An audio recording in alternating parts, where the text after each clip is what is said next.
আজকে বৌদি আমাদেরকে রেঁধে খাওয়াবে ভেজিটেবল স্যুপ, বাট একটা ছোট্ট টুইস্ট আছে, তার মধ্যে পনিরও আছে। সব থেকে ইন্টারেস্টিং ব্যাপার, না গার্লিক ইউজ করা হয়েছে, না অনিয়ন, না ginger, completely clear soup. So চলো আজকে একটা ক্লিয়ার ভেজিটেবল স্যুপ দেখা যায়।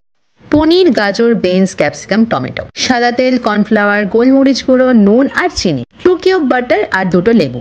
পনিরটাকে গরম জলে একটু ভিজিয়ে রাখবে নুন দিয়ে। এবার গ্যাসটা চালিয়ে কড়াইটা দিয়ে তার মধ্যে সাদা তেলটা প্রথমে দিয়ে দাও আর একটু বাটারের কিউব। তারপরে সমস্ত ভেজিটেবলসগুলো দিয়ে একটু নেড়ে নাও। ভেজিটেবলসগুলো যতটা ফাইন কাটা হবে ততটা দারুণ খেতে লাগবে। তারপরে টমেটোটাও দিয়ে একটু করে ভেজে নাও। ভাজা হয়ে গেলে তার মধ্যে পনিরগুলো অ্যাড করে দিয়ে আর একটু ভেজে নাও। এত সুন্দর কালারফুল লাগছিল না, উফ। তারপর পরিমাণ মতো নুন, চিনি আর গোলমরিচ গুঁড়ো দিয়ে আরেকটুখানি ভেজে নিয়ে ঢেকে দাও।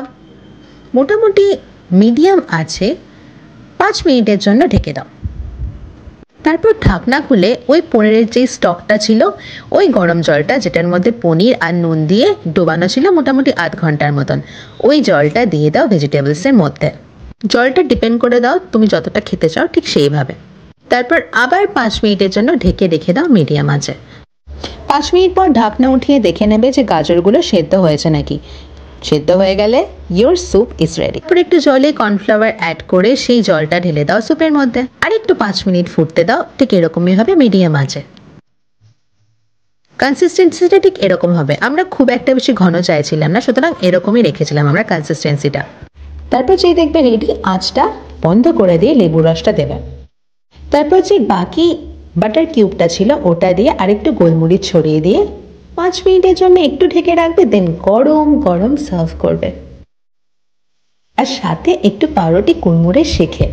ওফ, দেখেই মনে হচ্ছে না যে এখনই খেয়ে নি। চাইলে বাটারটাকে স্কিপ করতেই পারো, যারা একটু ডায়েট মেনটেন করতে চাইছো তাদের জন্য বলছি আমি এটা, ওকে? বাট দেখতে যেরকম লোভনীয় না, খেতে তার থেকে আরও বেশি লোভনীয়। 2 পিস পাউরুটি আর গরম গরম পনির soup.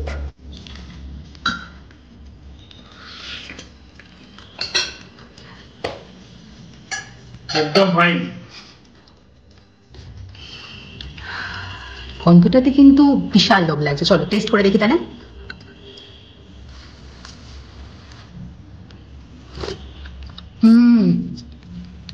Super, soup is super.